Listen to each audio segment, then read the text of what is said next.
نستعينه ونستغفره ونعوذ بالله من شرور أنفسنا ومن سيئات أعمالنا من يهده الله فلا مضل له ومن يضلله فلا هادي له وأشهد أن لا إله إلا الله وحده لا شريك له وأشهد أن محمدا عبده ورسوله أما بعد فأعوذ بالله من الشيطان الرجيم بسم الله الرحمن الرحيم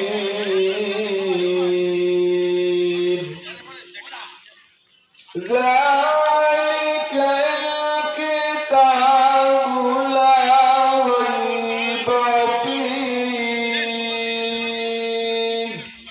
هدى للمتقين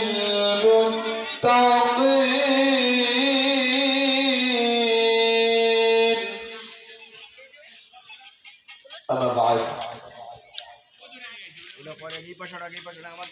মেহেলপুর বাইতুল মামুর জামে মসজিদ ও এলাকাবাসীর উদ্যোগে আয়োজিত আজিমুস শানি সালেসাব মাহফিল প্রথম বার্ষিকী সম্মানিত সভাপতি, সম্মানিত প্রধান অতিথি, বিশেষ অতিথি সহ অত্র এলাকার প্রাণপণ মুসলমান ভাই বোনেরা, পর্দার অন্তরালে অবস্থানরত সম্মানিত মা ও বোনেরা, সবার প্রতি আমার আন্তরিক সালাম।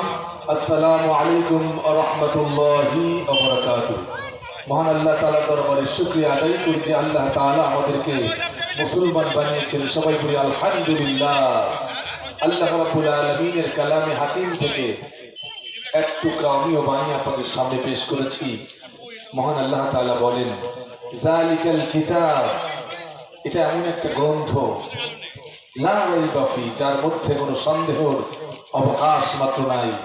আর এটা হলো হুদাল লিল মুত্তাকিন, মুত্তাকিদের জন্য হেদায়েতের গ্রন্থ, পথ নির্দেশিকা।